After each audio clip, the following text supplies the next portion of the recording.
Welcome to Cabernet and Pray, the podcast where we explore Christianity through the beauty of wine. This is episode 23, and today is so good. It is, I like them all for different reasons, but today was a special one because today I get to have one of my mentors for over a decade. I don't even know how many years it's been now, but for a long time now, a theological mentor of mine who has helped me work through so many different subjects and ways of understanding God.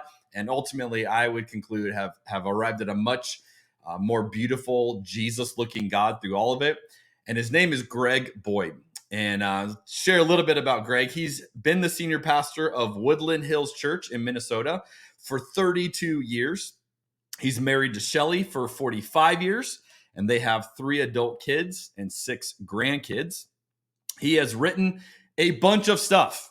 On the episode, I asked him if he even knew how many books it is. He guessed 23-ish, so we'll go with that. He's a drummer in a band called Not Dead Yet, which is pretty great. Greg has been featured throughout his career in the New York Times, CNN, NPR, and the BBC. And in 2010, he was listed as one of the 20 most influential living Christian scholars. This guy is brilliant, but he's not stuffy. And as you're quickly realize in this episode, Greg is a wild ride. It is one of the reasons I love him so much. And this episode was absolutely a blast to record. I hope you enjoy it just half as much as I did. Enjoy episode 23 with Greg Boyd.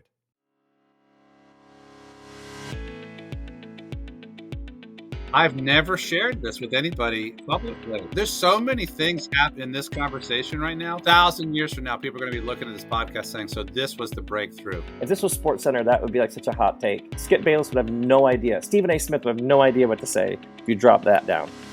That is so good. The joke I always say is like, how'd you learn so much? You got to drink a lot.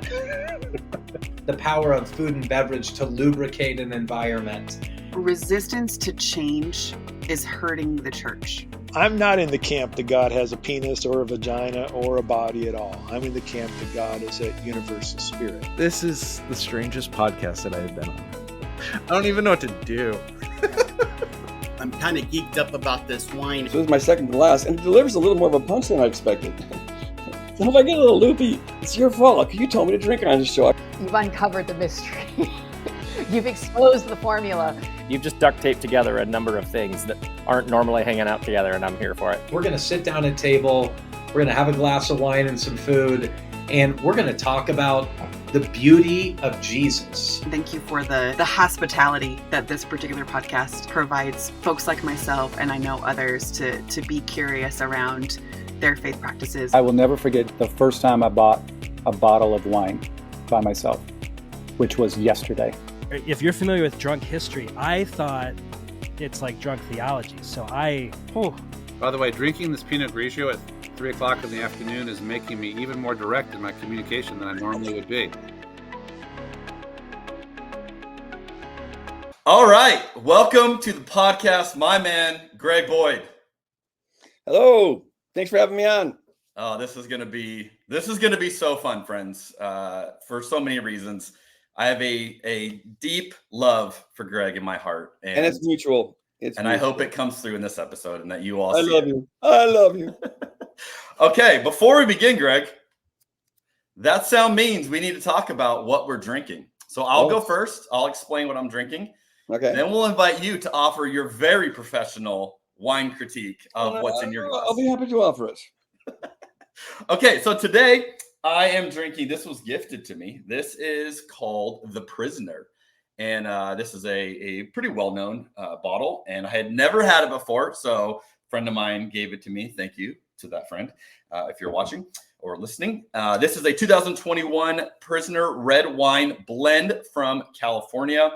There's a number of grapes involved in this blend, primarily Zinfandel, Cabernet. I'm getting a lot of really great flavors on this. I'm getting fruit flavors like strawberry, blackberry, getting some raisin, and then some fun things, Greg. I'm getting butterscotch and barbecue meats. Barbecue meats in a wine. Yes, that's some subtlety of the flavors I'm getting. Well, So does that mean a vegetarian couldn't drink your wine? you definitely could, but if you may not enjoy that flavor, right? Well, no, my reasons for not eating meat have nothing to do with flavor. I love meat. Okay. Well, I just didn't know if it'd bring up, any like flashbacks. This is why I could actually get the taste of meat in a glass There of wine. you go. There you go. You cheating, but not cheating. So that you're selling at it. Perfect. Okay, so what are you drinking today? Well, I decided for this show, as you know, I was going to drink. As you know, I'm not much of a wine drinker, and so I have a $2 thing in my bottle in our cabinet that we've had since Christmas. And I thought I'll just drink the rest of that. There's only about like this much left. And then you warned me that it would taste very, very, very bad. Mm-hmm. And so I went out and got this is Francis Coppola and his diamond collection. Okay. At Merlot 2020. Wow, and, you have way exceeded my expectations already. Well, I went to the guy. I said, I don't know anything about wine. Would you pick out something in the $20 range and tell me why it's good so I can sound smart on this show? Dude, I don't even know what these things are. So this is, our Merlot has been fragrant. It has notes of plums, currants with an ANTS, and anise with lively flavors of blueberry pie. So it tastes like anise or anus. No, that's anise. Well, I know how to pick them up. And so he explained to me how this particular wine he thinks it's the best in this price range, blah blah blah. Because when you first taste it, and you taste the fruity part kind of first. Blueberry comes up. Then it's got hints of. It's supposed to have hints of this oak wood or something like that in there, but I can't. I think when it comes to my tongue, I'm kind of the equivalent of being colorblind. Like it tastes good, but I can't like parse out why, and maybe that just takes a lot of practice, but I can't do that with wine or scotch or anything. I one time, this is my wine story. All right.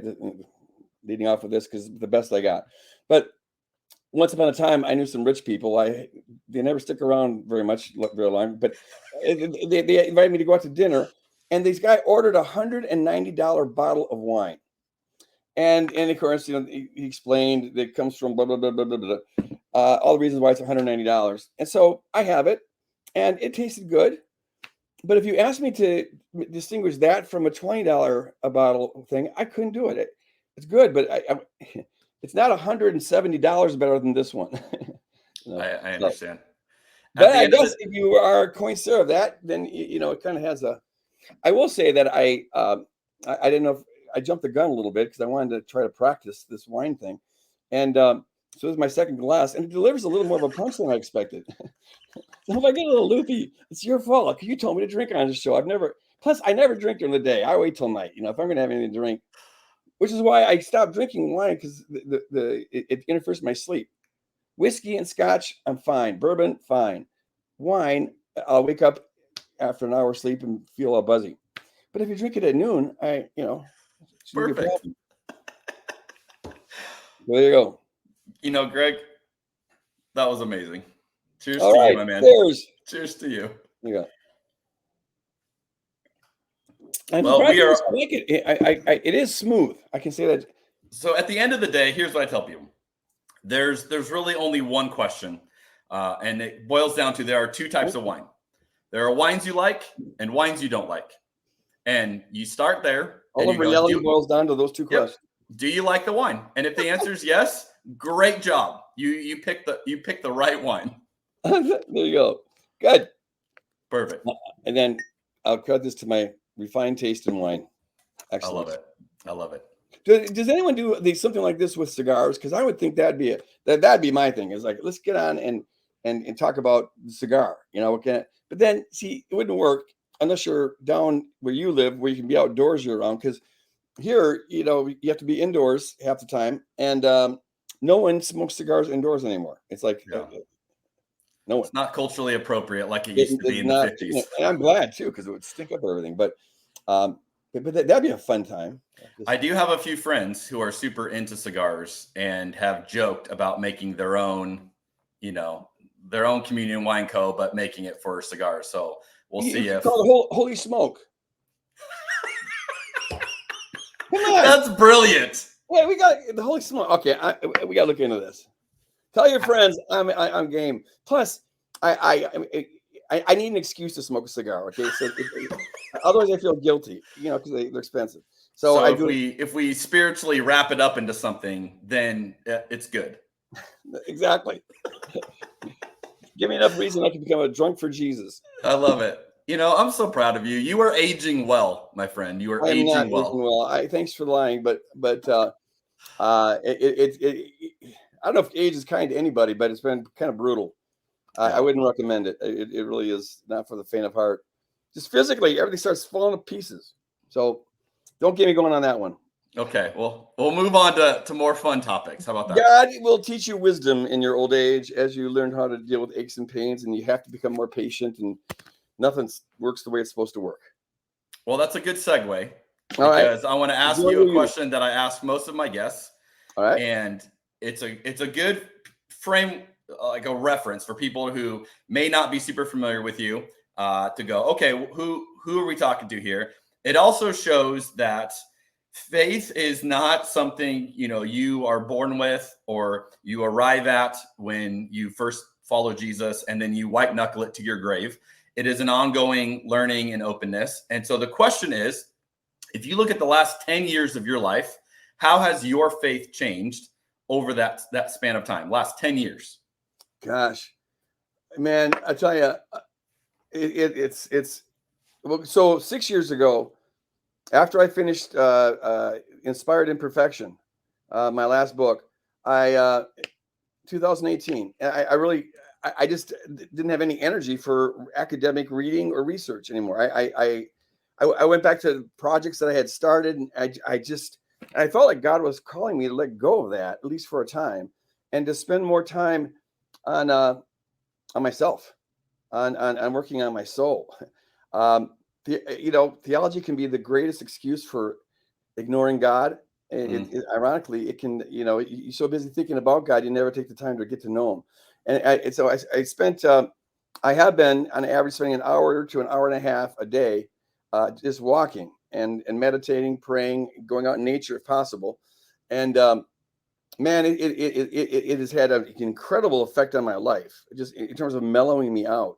I realized, looking back on it, I was very driven, and I always was driven for Jesus because I want to make as much a difference for the kingdom of God as possible. But as one of the things that happens when you spend enough time contemplating, meditating, praying, is you start to get honest with yourself, or at least it's easier to get honest with yourself. And I've come to realize that a lot of that was bullshit. I'm trying to make a name for myself, try to show people how smart I am. Just like so much academics is like that. It's like, look what here's my new spin. Here, listen to me, read this. And I just don't want to, it felt like a game. I don't want to be part of the game anymore. At least it's not all a game. Things, God uses it. God uses everything. But it just wasn't for me to be doing it. It felt like a game. And so one thing that has really changed is I'm more honest with myself and with God. I am realizing I'm much more of a sinner than I ever let myself on to believe. And I think that's true for most of us. We're not very good at having accurate perception of myself. I would say that I have become, here's probably the major way. Most of my life, Jeremy, was spent, in the most abused word, maybe in any language, but certainly in theology, the most abused word is mystery, because it gets used to cover up any kind of piece of nonsense you want to cover up. In any other discipline, if your belief system results in a contradiction, that's one indication that something's wrong with your belief system. But in theology, you get to say, "Oh no, that's just a mystery." And I came to really loathe the word mystery. I love mystery in the Bible because it's about the secret things of God and the mystery of Christ, whatever. But mystery, as it's used in theology, I became an anti-mystery person, which means I became kind of a rationalist, and everything had to make sense. And God used that, and I think it's good to try to make sense as much as possible. I I know a lot of people who have had a second lease on life in their faith walk because finally something made sense. So there's a good use of that. I think mystery becomes just a fill in for sloppy thinking. On the other hand, it meant that I didn't have a real positive relationship to mystery.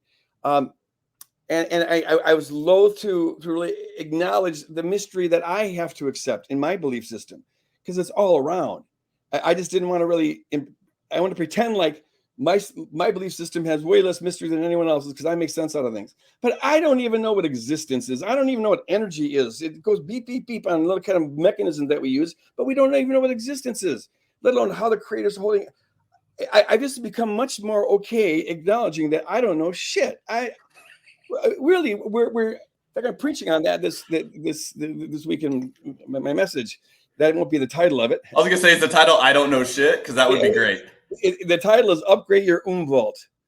Oh wow! Yes, it comes from last week's sermon by Emily Morrison, who just did an outstanding message based on this book called "An Immense World" by Ed Young, and he uses this concept of Umwelt.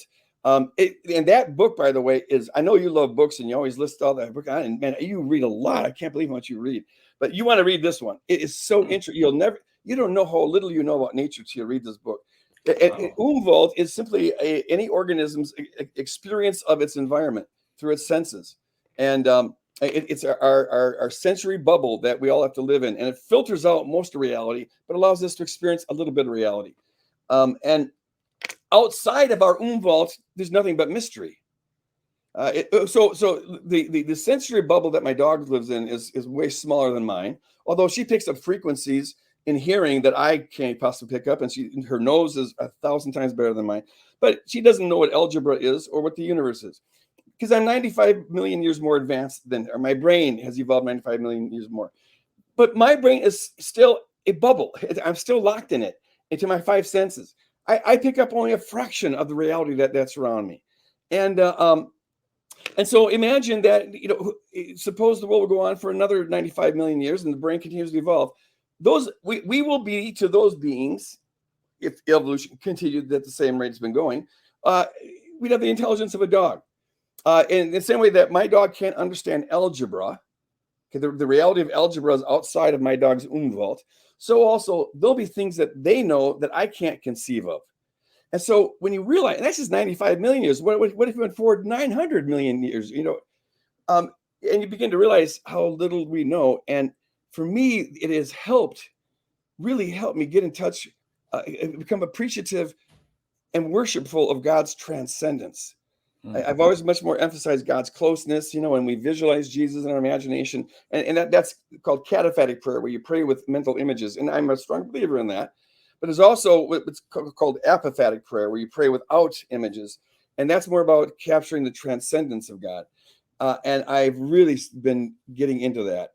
And just accepting the mystery of it all and being okay with, I don't need to know. I have a map. Here's what I think is true. And at the center of the map is the cross, and the cross is the way of love. And the last 10 years, I tell you, and this has been true for every new decade of my life, but the number of things I believe, the number of things I really believe gets fewer and fewer. And the number of things I care about get fewer and fewer. But those things that I believe and care about, I grow more and more firm in them. It's like they're more precious to me. And so, it's more of a minimalistic. And a lot of the things that I used to think were so important, I now just see as at best sort of kind of an interesting game of chess. It can't. You're playing theology, like how does God know possibilities and the future? What works for me is I can't imagine. I can't conceive of how our free decisions are known as facts ahead of time. But having said that, I also, if you say, well, time's just funky and God's timeless or whatever, as long as it doesn't negatively impact your relationship with God, who gives a rip? Like at the end of the day, it's the impact it has in your life and then through you on the life of others. Otherwise, it's just playing chess. Where it's interesting kind of intellectual sparring.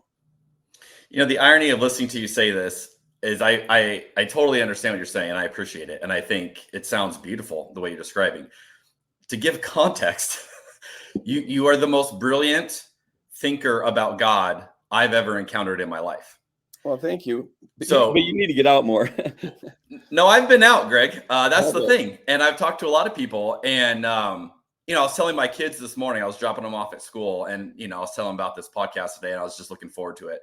And they're like, tell us about Greg. And so I was, so like, you're all over the place, and you're fun, and you're wild, and you're not what people expect. I said, but you've also over many years walked through some really pivotal ideas with me as I was trying to make sense of a faith that I inherited, that I grew up in, but I got stuck in a lot of different things. And I remember coming out of college with way more questions, and going, I don't know how to like keep going, and started reading things. That's how I started reading your books, and then discovered you. And, then we launched this whole journey together. But it is a bit ironic for you to say that the way your brain works, like, must be nice to be able to go to the summit and understand God in ways that, like, the rest of us just kind of scratch the surface of, and then go, yeah, but who knows? Who cares? Well, listen, I appreciate those kudos. That's really, nice of you. But Thomas Aquinas, he's the one he is the angelic doctor. He's called in church history, the quintessential theologian. He wrote, these 2 volumes that are multi-volume works, Summa Theologica, Summa Contra Gentilis, and they span, just enormous. He died at the age of, in his 50s, I think it was, but in his life, he wrote on parchment these volumes, and they're brilliant. I think somebody thinks he's talking nonsense and whatever, but he is the one who was most into all this. But just prior to the end of his life, he had some kind of an experience, and I've never I looked into this deeply, but I to see what was all behind it. But he had, and if I recall right, it was some kind of an epiphany that he had during a service, a communion service that he was leading, and he said, "Everything I've ever written is rubbish." He had this encounter with God. It's like everything is just rubbish, and maybe he just means so inadequate, like words don't come close to describing this, but yeah, there is that kind of thing of just we're so arrogant if we think that we can be confident about, we know the ways of God. When you consider, like, we're these little tiny microbes on this little tiny planet circling this helium ball. It itself it's pretty average as the universe goes. And that little helium ball is part of this galaxy of 2 billion helium balls. And that's one of 2 trillion galaxies. So far as we know. And that keeps on growing and doubling every couple of years. When we get better, we're the equivalent of a grain of sand on the planet Earth and all the beaches of the world, and it's just got to humble us. I just find that, but I find it to be very freeing also. To, as long as I can trust that this God is love, and just trust that the cross is the best indicator of the character of God. Everything else just seems to me to be gravy. It's because if I can trust that, Jeremy, then God's going to do right by everyone and everything. Now, I don't have to know what that's even going to look like. I don't even have to understand it. It's like it's enough for me to trust it. So, and then I can offer opinions about what I think is the best option given that conviction. Like, well, what kind of hell do you want to, do you think is most plausible given that God is love, and what kind of, so you can work those out. But all the time we're working those out, I think you should be aware that we're dealing with a God who's so far beyond us. It's even John in the book of Revelation, when he talks about the one sitting on the throne, he never describes him. He says he has the appearance of jasper and ruby. Well, that tells you a whole lot, doesn't it? It's like, whoa, it's like indescribable, the infinitude of God, the God who has no bounds, who holds everything in existence moment by moment, every molecule throughout this entire universe. It's just, and so I think worship is very close to awe, and it's really good to work at having a conception of God that is awe-inspiring. That's awesome. Well, it's well said. And I appreciate your humility and your openness. And that is great. At the same time, I would say, and you have helped me with this, there are theologies and ways of understanding God that do not align with the person of Jesus and do not create a more loving version of people. And that's really damaging. That's a lot of Christianity. And so one of the things where I get passionate about is showing people, no, God is better than you think and better than a lot of these classical, traditional ways of understanding God. Like, let's explore some of these. And then watching, the scales go off people's eyes and they see this beauty a lot of times for the first time. And, you've lived with these ideas for so long.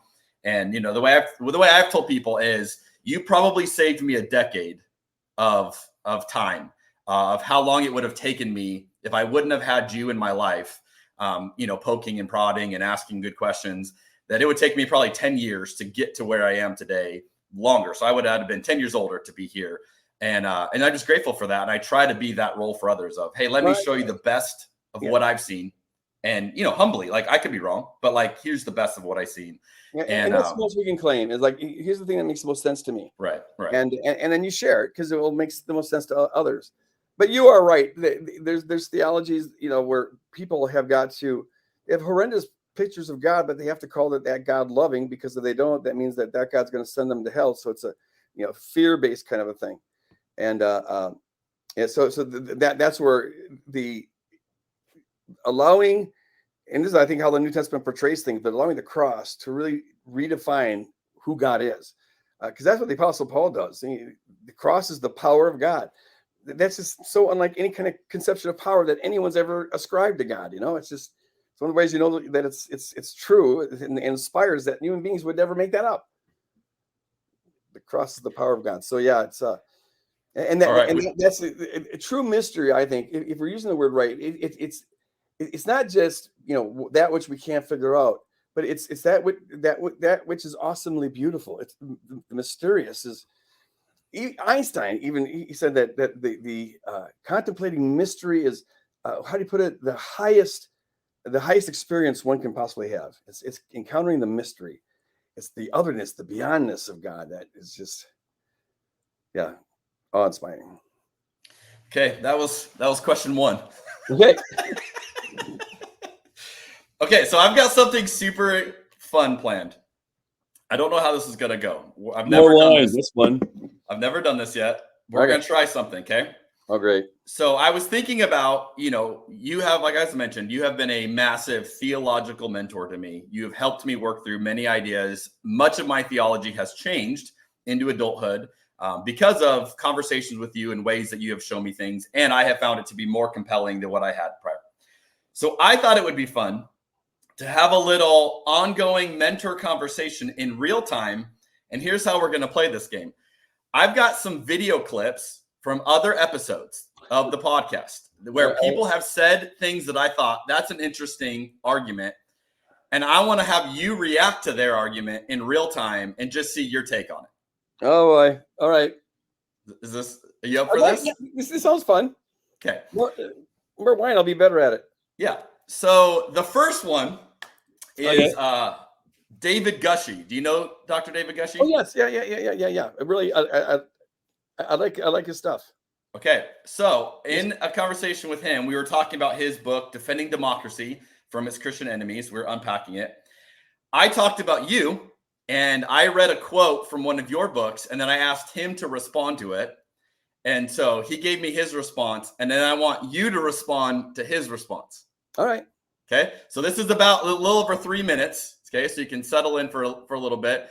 We're going to watch this together. And then we're going to see Greg Boyd's reaction to David Gushee's reaction to what Greg Boyd wrote. And then go back to him and have him react to my reaction. To his reaction to this is like theological inception. Okay. All right. Here we go. All right. It comes from a book called Myth of a Christian Nation. And Boyd writes this. He says, while all the versions of the kingdom of the world acquire and exercise power over others, the kingdom of God, incarnated and modeled in the person of Jesus Christ, advances only by exercising power under others. So Boyd, offers this power over versus power under that I know I and many others have found very helpful. Does this fit into what you're saying here? How would you incorporate it or offer a different way of looking at it? What would you do with that? I think it's too simple a distinction. When the government takes our tax money, that's power over. Because, Jeremy, if you don't pay your taxes, the government has power over you, and they can fine you and penalize you, right? But is that power over like intrinsically wrong? Or does the kingdom being power under mean that a good Christian could not be part of the tax collecting apparatus of the state? Well, then the question is it illegitimate for taxes to be collected to do things like educate children and clean up the environment, fix the roads, educate the children, and clean up the environment? Let's just say that. The state exercises power over us, collecting our money, whether we like it or not, to do those three things. I do not think it is illegitimate for the state to do those things, to collect the money from us, especially if we have had a voice in setting the tax rate, because it is our representatives who set the rate. Nor do I think it is illegitimate for Christians to be the ones who are actually collecting the taxes. So to work at the IRS and write the letter to Jeremy saying, Jeremy, you owe us another $3,000. I don't think that's illegitimate either, because in the democratic process, that is what the tax rate was decided to be. And this was the agency that was set up to enforce it. So what I think Boyd is doing there is too negative about the proper exercise of power in public life. Parents have, how about private life? Parents have power over children. We say, no, you can't do that, or yes, you must do that. You can't have 7 cookies before dinner, and you must go to school. That's power over. Is that illegitimate? No, because you're exercising power for the good of the child. If you were not exercising that power, then the child would make all kinds of bad decisions. So I actually think that the distinction is overdrawn, and it makes us allergic to the proper exercise of power in community. So no, I think I'm not there. But power over for what purpose? If the state says, hey, 330 million Americans, you must all affirm that Jesus Christ is Lord. That would be an illicit exercise of government power, because it would oppress the rights of the citizens. It's not what government's supposed to be doing, and it's a violation of the First Amendment. So it's how the power is exercised, not whether the power is exercised. And it's also who decides what the rules are going to be in a democracy, because we have a voice in that. There's a legitimacy that would not be the case if a dictator said, this is what you must do. It's a good hot take. On that note, man, Gushy versus Boyd. I literally was like, I need to clip this and then get Boyd on. There you go. You heard it here. All right. All right. Well, yeah, see, I don't know that much about David, apparently. I read an article he had written where he was talking about the motivation for kingdom ethics, and came to the conclusion that we should be doing it as an end in and of itself, instead of being consequential, and which I totally agreed with. But here he seems to have a real strong buy-in for democracy. And I suspect it caused him to misunderstand what I'm getting at, because I wasn't at all saying that the use of power over is illegitimate. The whole thing is I'm saying, what kind of power do you trust? And the kind of power we're to trust is the power of the cross, because Paul says that is the power of God. And that is a power under. It's the power of self-sacrificial love. And everything we do is supposed to be done out of self-sacrificial love. And so that's what defines the kingdom. Now, of course, as a parent, you got to use power over with your kids. As a teacher, you must use power over with your students. If you are okay being in the police force, you got to have power over there. That's not illegitimate. It's just that's not the kingdom. Okay, so you can't have you can have a good way or a bad way of having power over others, but you can't have a kingdom way of having power over others. And that is, I think, the mistake that Christians don't make. They exercise the same kind of power kingdoms always have exercised: power to control, power to impose your will, all the rest. But they thought it was unique to Christ, even though now they ascribe to Christ the same kind of power that all the kings use. And so this is the king who rules from the cross, and that's why I was emphasizing it like that. So yeah, it doesn't. And so, you know, there's some of the kingdoms of this world are autocracies, you know, totalitarian states. Others are democracies. Now we're having a lot of democracies that are becoming totalitarian states or fascist states, and all the rest. And I think that some are better than others. I'm glad I live in a democratic country rather than a non-democratic country. I worry that, you know, that could be in danger and all the rest. But none of that defines me as a kingdom person. That's my opinion about how Caesar should run the world. It can make me smart, make me be dumb, whatever, but it doesn't make me kingdom. What makes me kingdom is my commitment to live this kind of way and to trust in this kind of a power, and not put our trust in the power of the bombs and the tanks and the bullets and the flags and all the rest. The power of the cross. So you would say then someone living in the kingdom will still have to participate in power over, but they don't have to necessarily make that their end all trust. Right, and they shouldn't make it their end all trust. That's not what's going to save the world. Now, there's going to be, and Christians can differ on this, and we all follow our own conscience. But at some point, it could be the case that the power over that you might be called on to use in a government capacity might violate your kingdom convictions. Like, for example, I think every person who's going to run for presidency or for Senate or any place where they might have to order troops to go into war and kill people that they don't know, ask the question, okay, how does that jive with Jesus saying, love your enemies and bless those who persecute you, and everything you do be done in love, and all the rest, you know? And I couldn't do that.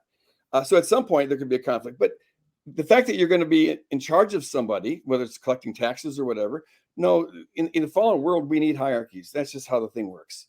And otherwise we have chaos. I think Paul assumes that governments are going to use the sword. Romans 13. And he says that, as I read it, he's saying that insofar as they are doing it to curb sin and to keep justice, that's how God keeps order in this world. They're servants of God. That's how God brings about justice, to kaiosune. And that's the same word he said to Christians, like 6 verses earlier in chapter 12. He says, you leave all vengeance, all justice to God. Our job is to love our enemy. Okay, so you don't harbor that in your heart. So you leave it all to God. And then he goes on to say, now here's how God does it. He works through governments. And to punish wrongdoers, because in the fallen world, there's a lot of people who won't do the right thing for the right reason. They'll only do the right thing because they'll get hurt if they do the wrong thing, you know. So it keeps order. I like it. Maybe it's not Boyd versus Gushy. Maybe you both can coexist in this one. No, I won. I want to win. How dare you, Gushy? Okay, I like that. That was good. Yeah, that was good. Okay, clip number 2 is from a friend of yours, Thomas J. Ord. Oh, he had an interesting way of explaining Jesus on his episode with me, and he described Jesus in ways that I don't know that I would describe Jesus certainly that way or had necessarily heard, and so I thought this will be fun. Let's see, what does Greg think about the way that Thomas J. Ord describes Jesus. All right. Jesus of Nazareth is not God. Now, that's heresy right there for most people.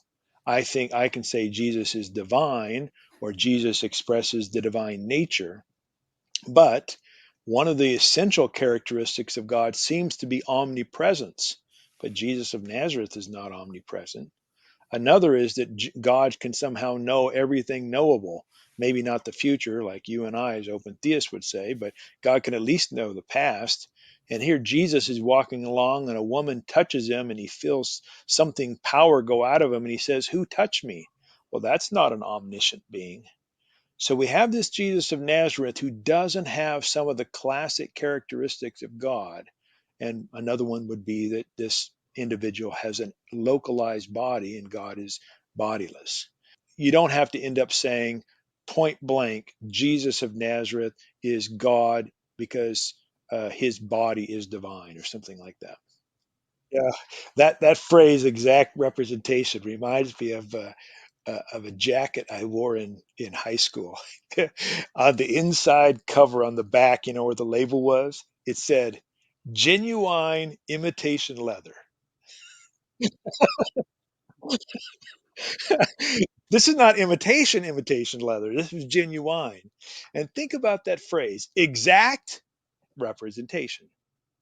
Represent means that it's not the same. It's a representing of something.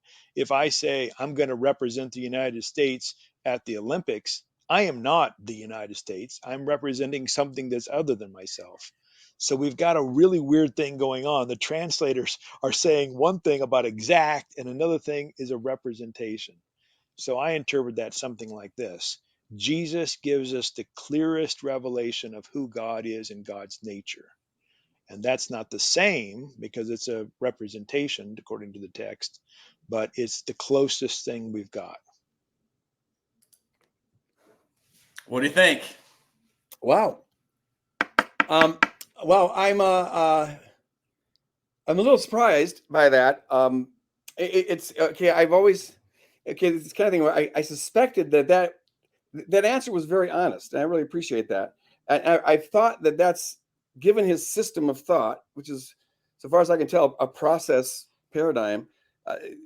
I never could see how he could have an orthodox Christology. I asked him this one time about, what do you do with the Trinity and the eternal Son, and he really kind of hedged and hawed and whatever, but he was still trying to stay within the language game of Orthodox Christianity. I think because at that time he was still teaching at a Nazarene seminary. But it seems like he's cut the tether with, if you don't have if you don't have a fully God and fully human Jesus, that you don't have by definition Orthodox Christology, and I don't know what you do with the Trinity. And so you're talking about what I think is the very center of the Christian faith.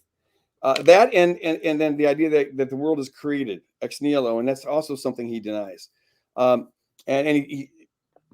I think the reasons he goes in this direction are unnecessary. But in anyways, my response would be that I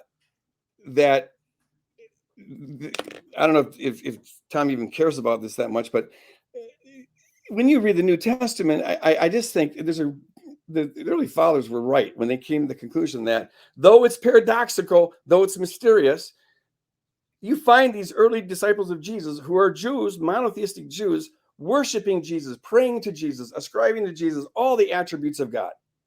And yes, as a human being, he wasn't omniscient, he wasn't omnipresent. But I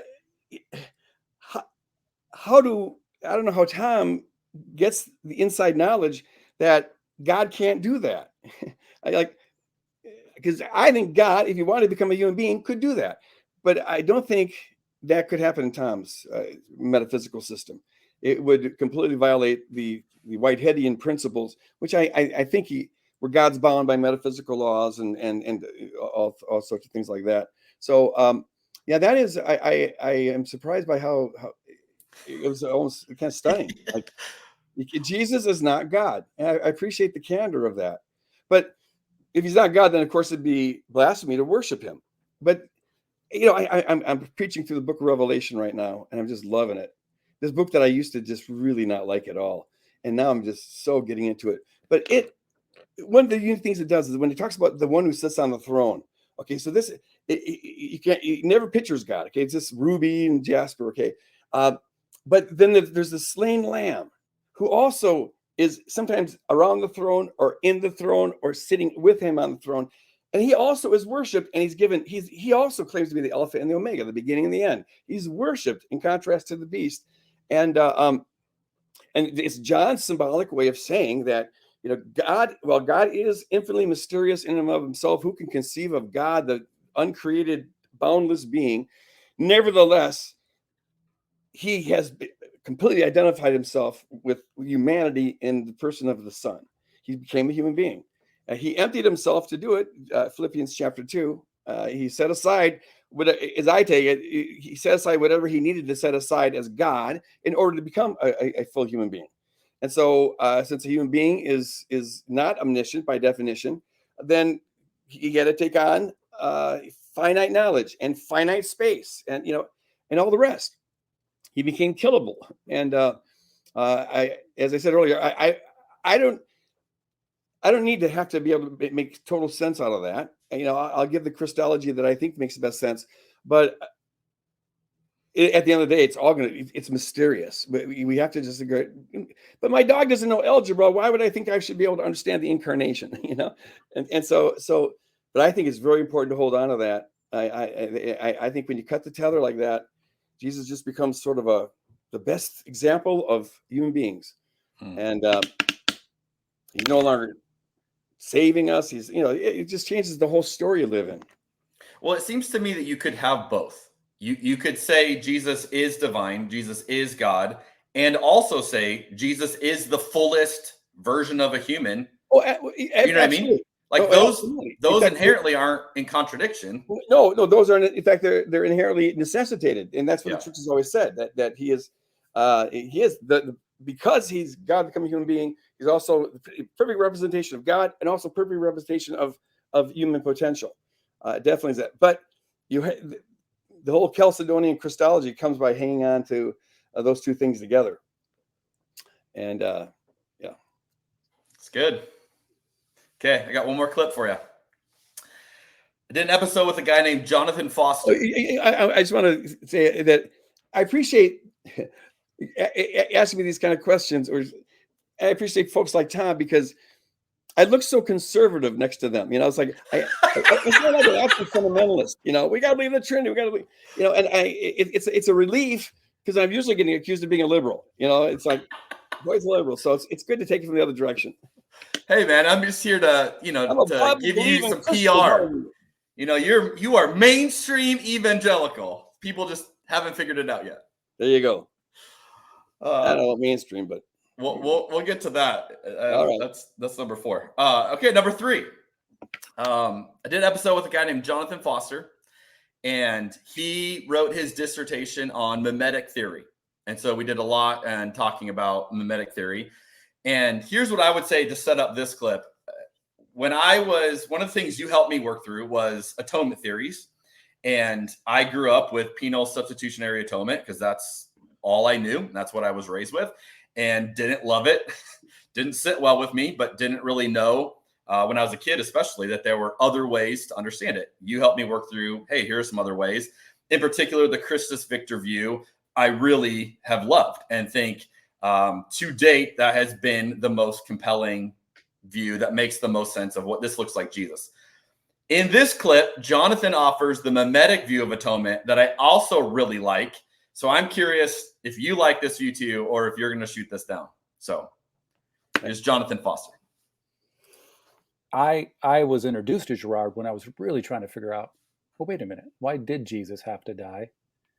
I'm a little embarrassed to say that I was in my 40s and pastoring before I really, wrestled with that. But whatever, that is what it is. And so finally, after I got a pretty good handle on what Gerard was saying, I finally realized, oh, Jesus had to die because we killed him. It's just what we do. He didn't have to die to get God to love us or to. God in the section we call the Old Testament was already forgiving, and Jesus was forgiving before he was even brutally tortured and murdered. So it wasn't because of that. It was because I think that because we've ordered our systems upon scapegoating violence, and Jesus identified with. He didn't identify with the powers, and so we had to project our issues onto him. And Gerard is, I think, spot on there. And when he's saying, God doesn't need any of us to be victims. I call that in my dissertation the myth of redemptive sacrifice. I'm borrowing a little bit from Walter Wink, who talks about the myth of redemptive violence, and I just changed that word to sacrifice because I think it makes it a bit more specific. But I don't think God operates that way. I think we do. I think we operate by the myth of redemptive sacrifice. But I don't think God does. I think it's possible that God might be love. And if God is love, love doesn't need sacrifice and would not force. Love actually, I don't think actually love can force. Because if you could force, it wouldn't even be love. And so Girard gives me an intelligent way to try to process all of that. And I'm super, super thankful for that. Rene Girard. What do you think? I have really become pretty fond of Girard's stuff. He's on to something. I am not sure about mimetic theory I'm always a little suspicious of any theory that claims to have, explained the atonement. Like we can translate all of that into this kind of language. So I'm suspicious of it as a total meta theory, but there's something going on there. And I learned, from reading Girard about how unique the Bible was, because he claims it's the only piece of ancient literature we have where it takes the side of the victims and it sides with the oppressed. And that's why then you have the tradition where you expose the scapegoating mechanism. And so there's something to that. And I even like those Girardians who employ, like Walter Wink, who employ the language of the powers, the New Testament principalities and powers and rulers and dominions.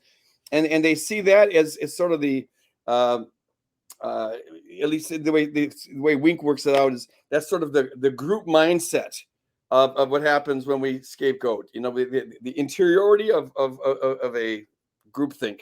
And there's something to that. In fact, the only thing I would add is that, and this is where so many people get off, but I think Jesus and all the New Testament authors, they ascribe agency to the powers, and that they're intelligent beings. They have designs and schemes against us, and you lose that if you see the powers as just an extension of us, as what you have with Walter Wink and stuff. And the way and this goes to why Jesus had to die. Yes, he died. He had to die because we killed him. And I totally agree that there's no vindictiveness in love. There's no, the Father didn't I need to punish somebody to get this off my chest like some kind of rageaholic, and he just got to hit somebody because he's angry. Nothing could be further from the truth than that. But there can be situations where love requires a sacrifice. Okay, love doesn't require the sacrifice, but love is required to make a sacrifice because of the situation. And the situation that the New Testament presents is that he's got this humanity that he wants to be his bride. And this bride got herself kidnapped by the principalities and powers, by the powers of evil and destruction. And now we are enslaved to this. We're enslaved to sin. We're enslaved to the destruction, and we need to be freed.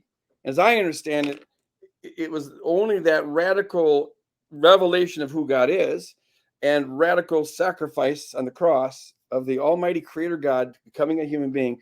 That love was the light that pushed back the darkness. It was the atom bomb of love that blew apart the kingdom of darkness, caused evil to self-implode on itself, and so on and so on. So yeah, answer yes, yay, to the most part. I just add, I think it makes a difference whether you see these agents as agents. That do you ever feel that the Christus Victor view, and this is where I sometimes get a little bit foggy. Doesn't it feel sometimes we're giving too much credit to Satan? Why are we saying Satan has that much power? Why are we acknowledging we've been kidnapped? It feels at times to me we're giving too much credit to Satan's power, right? Like God lost us. You know what I mean? Yeah. Well, the way 1 John 5:19. Satan has control of the entire world. 4 times in the book of Revelation, he deceives all the nations, all the inhabitants of the earth. Jesus calls him the archon of this world.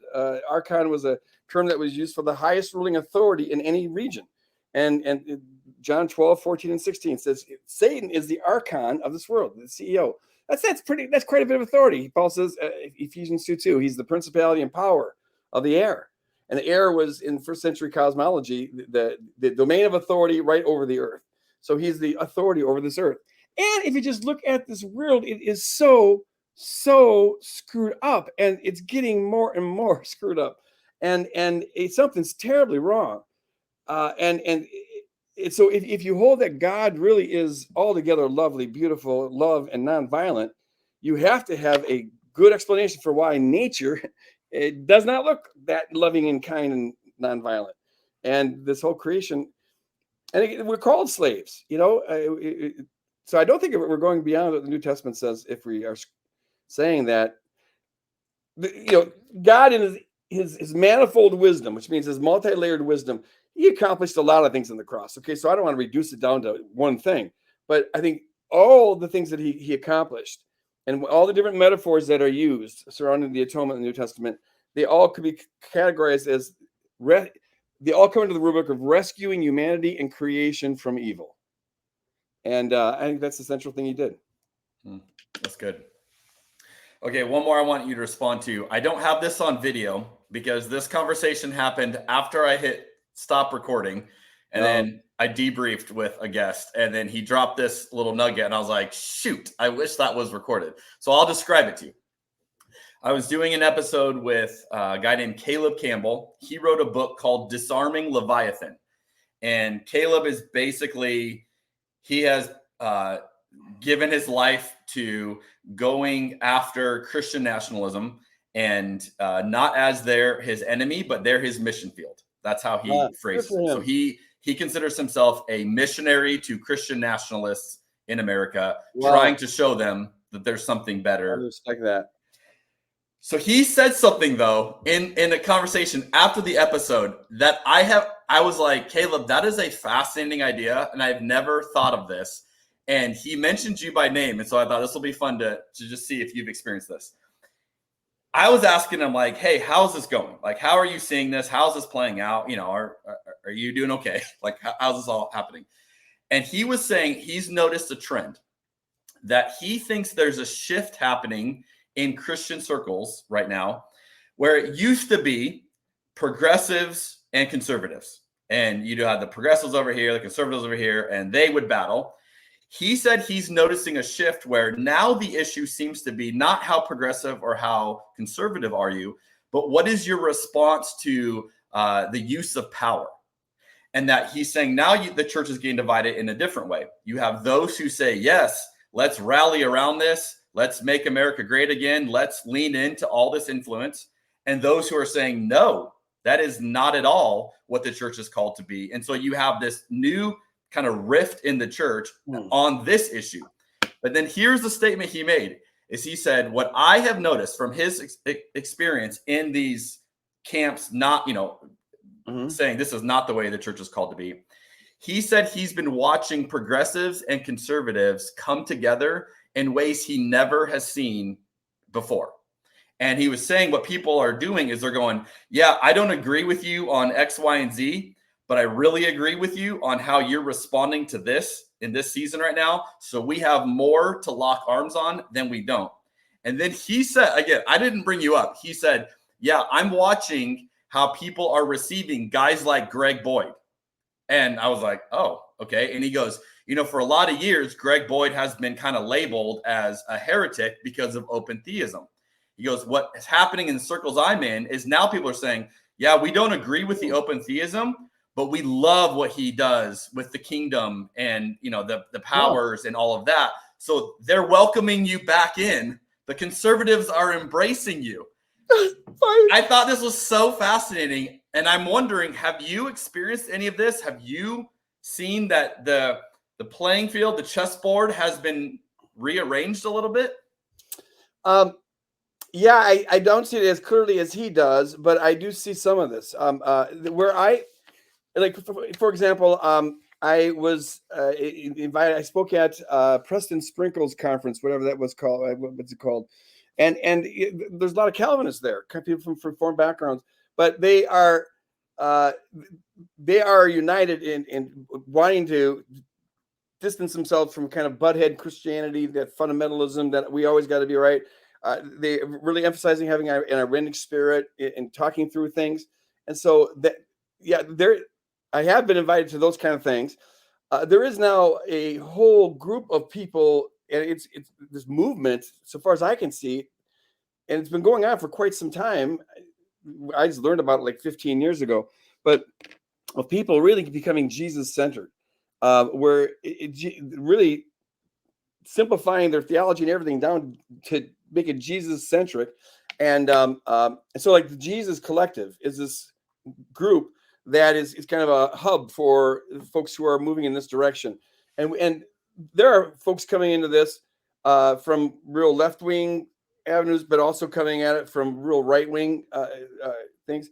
We have a number of folks in Africa, and they have a very conservative theology, but they are all over this, Jesus-centered thing, because they see how other Christians are abusing power and whatnot. So, that actually, I'm glad that you ended with that question, because that gives me hope. And that's like, because sometimes you can get so cynical when you see, but something is changing.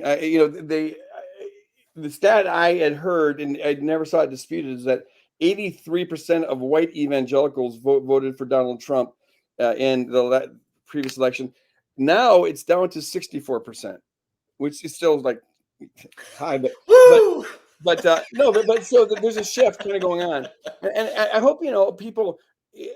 A lot of folks woke up to this when with the moral majority. There are folks who they had all this buy-in, and they tried to. That was really to take America back for God, and a lot of them at some point realized, wait a minute, this is no longer Jesus-y, and that's why I got out of that movement. It's like, they just had this, and I forget some of the names, but some real big name folks opted out of it, and then wrote books about how the kingdom. This is not the way of the kingdom, and so it's like this pendulum swing, And so now with this Christian nationalism, it seems like that is really growing. Everything I hear about is like that is really growing, and they are standing back and standing ready. They're to see what's going to happen here, and it's very concerning. What's going to. But I appreciate this brother who feels called to be. That would be the hardest mission field. That'd be. I mean, that would be. What's so interesting? When I interviewed him on the podcast, he had a giant American flag behind him. And he was wearing a USA hat. And he had all of these icons that you would expect. You're a huge Trump fan, right? But that's how he reaches his mission field. So he's very intentional to say, like, no, I'm going to go in and talk about things I love about America, to build a bridge with you, to then try to lead you to something better than what you have, settled into. Great. Yeah, that's fantastic. That's fantastic. So I've come to, there's so few things to have hope in this world. I mean, everything's becoming unraveled. Everything from culturally, socially, politically, ecologically, we're in some deep trouble. And of course, ultimately our hope is in Christ and the promise that He's going to transform this world and bring about the kingdom on earth. But when you see people who do get it and who are trying to live faithfully, and walking humbly, and they're not opting into the cycle of sacrifice and violence. Maybe when Jesus said that the kingdom of God's like a mustard seed, I thought that by now we should be a big tree, right? But maybe it's always going to be a mustard seed. The percentage of folks who get it until it comes back, the remnant, right? The first fruits was not the majority of the crop. I never thought of that before. We're called first fruits, right? Of the harvest, the whole humanity. But the first fruits was never. That was just it was never the majority of the crop. It was picked first because it was ahead. So the most we can do is bear witness to this other kingdom, and there's a better way to live than the hateful way you're living now. Hey man, your stock is on the rise, my man. My stock is on the rise. Are you saying I'm corny? Nice. I see what you did there. Okay. We're gonna close with a speed round of questions. Oh, man, you're grilling me here. Yep. So these are easier. Those other ones were heady. All right. These you just fire off whatever comes to your mind first. Okay. It's dangerous to say that to a guy who's got ADHD. Oh, I have a son that has ADHD. This is a true story. This should also encourage you. He's 8. He was in the car this morning. We were talking about you, and I said, "Hey, Abel, my friend, Greg has ADHD," and his eyes got big, and he said, "He does?" Mm-hmm. And I said, "Yeah," and I said, "And he's the most brilliant person I know." And he said, "Well, Dad, I'm smart too." And I said, "You are incredibly smart." And it was like literally like he had a little glimmer of hope of like someone who has what I have has done well. So that's great. And that's why you should be out loud about stuff like that. Yeah. Instead of keeping it a secret, whatever. So I always tell people. And when I tried, it was probably about 5-6 months ago, I've mellowed out so much from spending more time in prayer and contemplation and whatnot that I thought, I don't think I need my meds anymore. I think I can get rid of it. So I went a month without it. And everybody was begging me after that month to go back on them. Please, Greg, you need it. Okay, so I will confess, this is my guilty confession. I enjoy your sermons when you're off your meds. Those are my favorite because you go on tangents and I'm like here for it. And it's like, I have no idea where you're about to go because you have no idea where you're about to go. And those are always my favorite sermons. Like, buckle up, here he goes. Yeah. Well, I now don't do that nearly as much. We actually have a rehearsal sermon where you kind of go through it all and iron out the bugs and, trying to. So I try to put the boundaries in there, keep the train on track. But sometimes, it gets a little wobbly. It's probably for the best. All right. Speed round. Here we go. What is something you used to believe that it turned out later you were wrong about? Gosh, a lot of things. The rapture comes to mind. Okay. What do you see as the main issues facing Christianity in America today? Keeping the kingdom holy, keeping it distinct. Not allowing it to get wrapped up into to stay free. I'll elaborate. You said short, but I don't know how short you want. No, you can elaborate. It's fine. Okay. So it's maybe I should put it this way: being a peacemaker. In America, we are on this polarization where everything's getting weaponized in between. It's just really crazy. And so the worst thing that can happen is for the church to get caught up into that, to just become a Christian version of the hate that's already going on. But we need to opt out of that. To keep the kingdom holy means to keep it distinct, set apart. And that means being able to live out the kingdom in any situation you're in. So Paul says, 1 Corinthians 16:14, to do everything in love, everything. And so I encourage folks that if you're in a political or theological debate and winning the debate becomes more important than loving the person, then do the kingdom a favor and shut up. Because you're losing the debate even if you're winning. The goal should always be love, communicating love, the honoring the worth of the person. They may have views that are deplorable to you. They may embody everything that's just wrong with humanity. It doesn't change that we're still called to love them and to reflect that love by how we dialogue with them.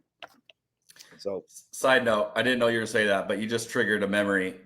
One of the reasons early on why I was so enamored with the way that you understood God was because of how I watched you live it out. So I think a lot of people are watching leaders in the church, right, formally and informally, and saying, do I want to look like you? Do I want to be more like you? Is that the kind of Christian that I see as like the end goal? And if it's not, then they look at what ideas got you there. And there's a skepticism, right, on those ideas. But the reverse is true. When you see someone, you go, I want to be a Christian like you. Then you go, what ideas got you there? Like, how do you see God? And for you, what's funny is when I first started becoming friends with you, this was, I don't know how many years ago now, people would caution me. Jeremy, he's considered a heretic in a lot of circles. Yeah. And I found it so funny because they only knew of you, through an idea from afar, right? You were a believer of this doctrine or whatever. Mm-hmm. And I'm going, well, yeah, I've hung out with a guy, and I'm telling you, like, he looks like Jesus the way he's responding, and like that makes me believe what he's saying even more. And I'm not going to make you share it unless you want to share it, but you told me a story one time about another pastor in your area named John Piper who tried to take you down. And the way you told me that story, I've never forgotten it. And you basically didn't fight back. You didn't try to take him down, tit for tat. You just said, like, do what you got to do. And I remember you telling me that story, and I'm being so amazed going, what does this guy, how does he understand a faith like this? Because, like, I wouldn't have wanted to react the way you did. And you do embody the, like, let love win. It's not worth winning an argument. Well, I appreciate that. I do remember that. It was, I don't know if this is a specific story you're talking about, but this is where that hit a pin where I was most tested, because there was a point where at first, okay, so there's a move to get me fired from Bethel, and our church kicked out of the Baptist General Conference and whatnot. It went on for 2 years. And the first year was kind of exciting, because I like to debate, and we're having this, just, and I never really thought that if I lose my job, I still had Woodland Hills. I wasn't, that worried. But by the second year, I began to kind of get sour on it, because I came to realize that, I had to go to all these different meetings, answer these questions, appear before different pastors' committees, whatever. And by the second year, I began to realize that when I give answers to the questions, they're not even listening. All they're doing is looking for, at least a lot of them are looking for ammo and things they can use against me. They want to win. They don't want to dialogue. And it's not healthy to engage in that for too long. There's a religious spirit of rightness that can just start to, and this isn't about John Piper at all. In fact, John and I have always just been real cordial. I've never sensed any animosity from him. Some of his followers, yes, but not from him. But then I at one point got a notice from Baker Publishing that certain pastors were going to bring a lawsuit against Baker for defaming their name by associating them with the same publishing house as me. And they were calling on, one person was calling on a boycott of any Christian stores that would sell my books. And that one got me pissed. Okay, now you're like, and it was that night where I would recommend this to every follower of Jesus. I think it's one of the most fundamental disciplines you can possibly have. But I felt in no uncertain terms, the Lord saying to me, Mr. Boyd, I'm giving you an assignment. Your job is to pray for John Piper and for his church and for his family, and play blessing on them, and to do it every day until I tell you to stop. And it went for about a year. And at first it was pulling teeth. I was really mad. When you want to not like somebody, it's hard to pray for them. But Jesus says, pray for your enemies, pray for those who, in your view, are despitefully using you. And that's the only way to stay free. You see, I now realize that when Jesus says that, yeah, it blesses them, yeah, all prayer, but it's mainly for you, so you don't get caught in the undertow and it can sour you. And what I found is that it's really hard to do at first, but it's like a muscle, and if you start doing that, at first it's really hard, it's pulling teeth, but in time God softens your heart. That's another thing I've learned just by spending more time in prayer and meditation, is that you give God time to soften your heart and to change your perceptions and maybe begin to see even what God sees in them. Jesus thought they were dying for. They've got unsurpassable worth. Can you see the preciousness in them? You don't agree with their views, and maybe they're going to cost you your job, but agree with God about their worth. And that was just, it ended up being so liberating that that's a practice. I always tell people, take the one or two, no more than 5 people or groups that you have the hardest time not hating, or the hardest time loving, and commit to praying for them. And it doesn't mean that you're praying, that they'll live a nice, prosperous life, or because maybe they're out there killing people, It's more of an Old Testament prayer. Lord, smite them. Make it be like the slugs in the sun. Cause them to shrivel up. No, it's, but because sometimes I would pray, God, protect people from this person, but that doesn't change their unsurpassable worth. I love that. That's the only way to stay free, my friend. All right. What do you see as some of the main issues facing the church in America today? Well, it's staying free from polarization. It's definitely one of them. We always have got a lot more work to do around racism and around reconciliation with indigenous people.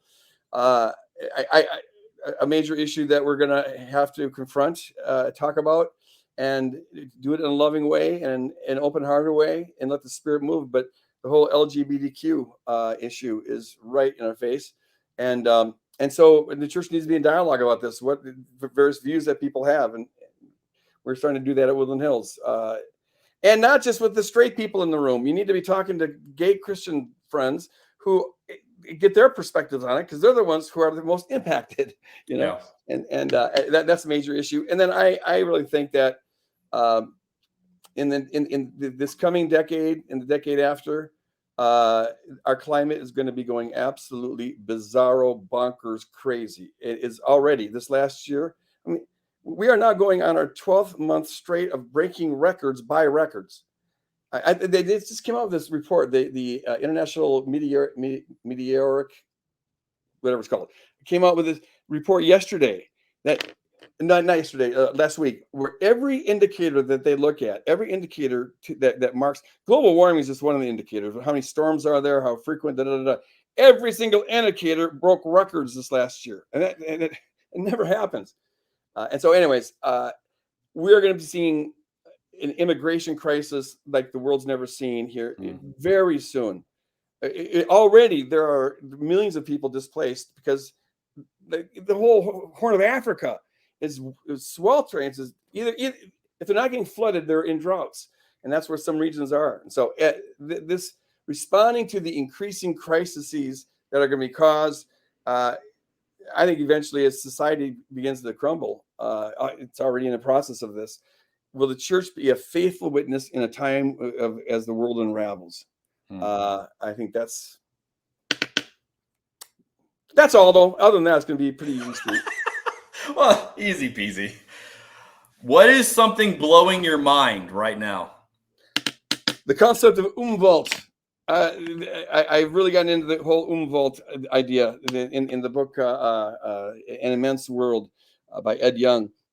Just realizing that, okay, do you know that of the total light spectrum, so light comes in different frequencies, right? So if the whole light spectrum were the length of my arm, like this, okay, the amount of light we actually see with the human eye, what percentage of the light spectrum do you think we see?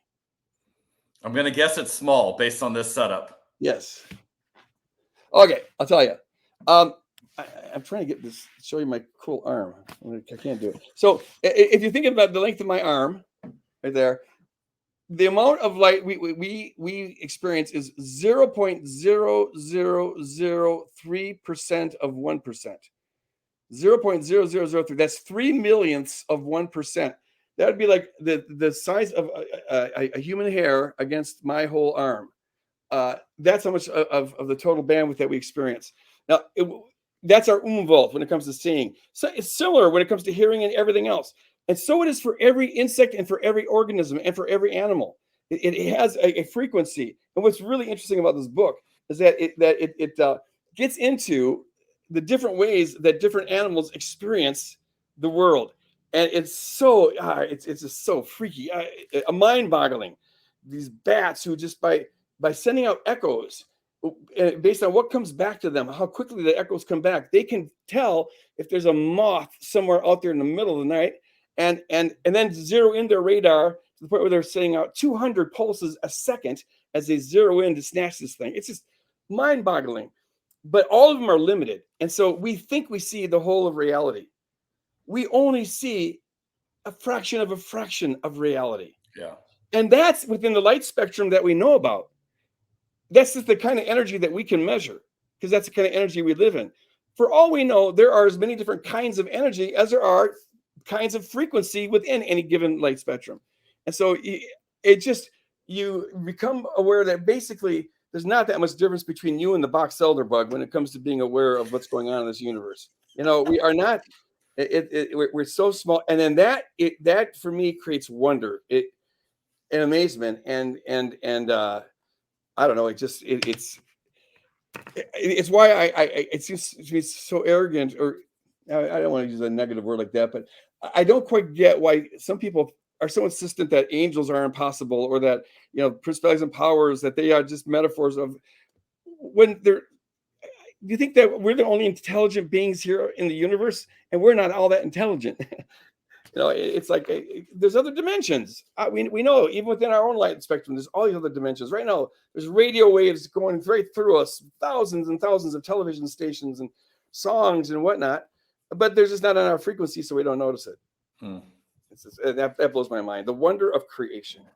I have to read this book. It's a good one. What is a problem you're trying to solve right now? A problem I'm trying to solve right now. There's certain theological, the LGBTQ thing I'm working on. Oh no, here's the main thing though.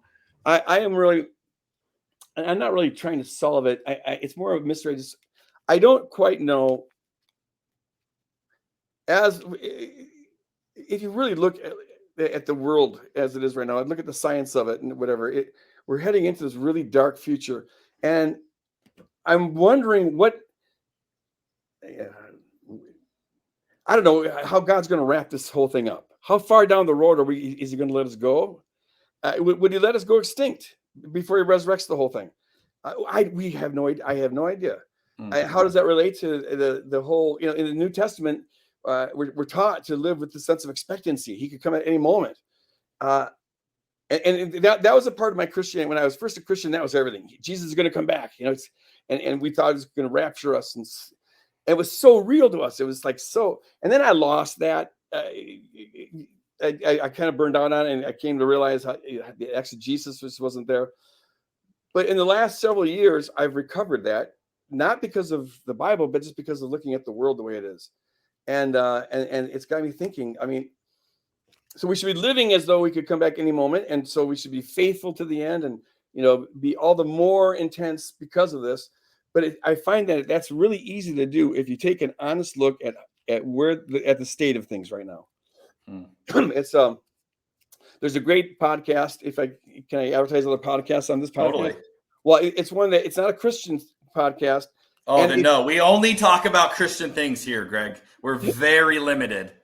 It's called The Great Simplification. Nate Hagen is the host. He is a former professor at the U of M here. The Great Simplification is just his word for collapse, because everything will simplify. Because everything that's complex requires energy, but our energy is running out, because this whole society was built on a battery. I got that metaphor from him. It's built on a battery, a finite battery that's running out. And it's called fossil fuels. And the more the battery runs out, the more expensive it is to get at the battery. And we're already past the peak. We're getting less on our return than we are in our investment. But it's got to collapse. And so how does it has to? It's even apart from climate. We've been running at this on borrowed energy, taking from ancient sunlight that's trapped under the earth. So how does that relate to the second coming? How is Jesus going to wrap this up? I don't know, but I have recovered that living with that existential expectation, but not fear. And that's the thing in the New Testament. Like when we think, oh no, society is going to collapse. It's going to be, and it will be terrible. It's going to be terrible. It's going to be terrible. But that's not terrible isn't the last word. And in the New Testament, they know it's going to be terrible, and Jesus warns out how terrible it's going to be. But in the end, they're praying for it. Come quickly, Lord, because that's the only way this world's ever going to be set right. Yeah, it won't be right until then. And you get to the point where you're so sick of the violence and sick of the injustice and the hate and the stupidity, and that it's like, come, Lord, just. Well, death precedes resurrection, right? Yeah, unless the seed falls in the ground, you cannot. So that may be true of the whole thing. This whole thing's got to collapse. Babylon must come crumbling down before the heavenly city can be introduced into this world. So it's going to be on. We're in for some unpleasant years here. Those are some big problems you're trying to solve, by the way. I think that's the biggest answer I've got yet to that question. I should have said, well, there's a screw that's loose on my bike. That's right. So some people are just like, I don't know how I'm going to, it's like, wow, you're contemplating a lot. Okay. What's something you're excited about right now? Well, I'm excited about what I see going on, this movement of Christians who are getting it, who are the kind of post-Christendom, Jesus-centered. It's all about living in love. That's happening, and that's, I think, the most exciting thing on the planet. That's the most hopeful thing going on, I think, in the planet. I'm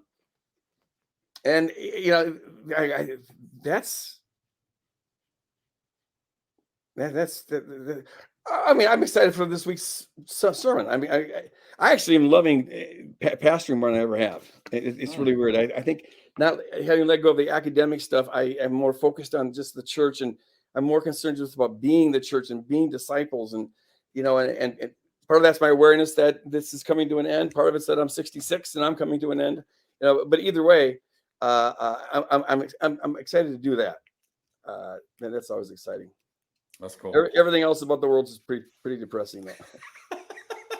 Keep your eyes fixed on Jesus, baby. It's the only thing you got going for you. All right. Is there anything else you want to add that I have not asked you about that you just thought we gotta get this plug in there? What is the correct pronunciation of this? Is the berry that this thing was made out of? I thought it was anise. Anise. Anise, is that a berry or herb or what? I'd have to look it up. I think it's a fruit, but I'm not 100%. ANISE. Yeah, I'm not 100%. That's an obscure one. CURRANT. Well, look at that, ladies and gentlemen. Boyd stumped Jernigan on wine. It's not hard to do. The only time I've ever heard that word used is describing a wine, and it's used often, but I couldn't tell you what that flavor is. So wow. And so, can I ask you, how is your ministry going? I've never quite had a clear, because I'm not a wine drinker, so I've never had a quite clear understanding. But I love the idea that you get the people together, talk about wine, and somehow bring the gospel in that. How's that going? The podcast has been amazing. I have absolutely loved having an avenue to have conversations with people. And basically, here's how this whole thing got started is when I was a lead pastor in Oregon, we would take couples from the church. My wife and I would take a couple from the church out to a winery on a Saturday, have an amazing experience, wine tasting, talking about life. I mean, just incredible conversations. But here's what I noticed. The next day I would see him at church, and they would be prim and proper, put together. Good morning, pastor. And it was like, what happened to the person yesterday who was so fun and real and raw, and we did all that life? What? Why are you this now? And I just realized for a lot of people, when you go into a formal church setting, there's certain cues, right? Like I say this, I don't say this. I act this way, I don't act this way. And you get them out of that, and you get a glass of wine involved, and people felt very open. So my brilliant idea was, what if we had people who, like you, don't normally drink wine, and just said, hey, let's talk theology, let's talk life over a glass of wine and have some fun with it. And so that's kind of the essence of it. We're into our 20s now of episodes. I have absolutely loved these conversations. It's been a joy. That's good. Well, you're a good host. I mean, it comes natural to you. Well, thank you very much. Conversationalist. Thank you. I appreciate that. That's excellent. Okay, Greg. So if someone is listening to you right now and I like this guy, which hopefully you like this guy because I like this guy. Where do you want them to go? How do they connect with what you're doing? Well, you can find me at renew.org, REKNEW. We have a podcast there. And you can hear me at Woodland Hills Church, whchurch.org. And we have all my sermons archived there. And you can find my books at any local bookstore. You've written one or two, right? Yeah, a couple here and there. Do you know the number? I think it's 23, 22, 20. That's fun. I was like, I gotta look this up because I don't know what the actual number is these days. Yeah, I don't know, but I haven't done anything for 5 years, so that's taking a little break. There you go. Yeah.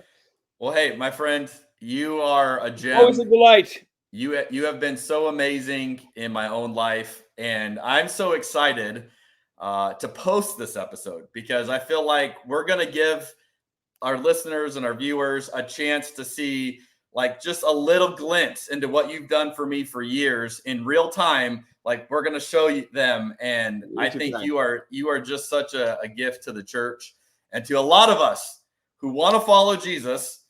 And we're not always sure what that looks like because we see a lot of junk around us.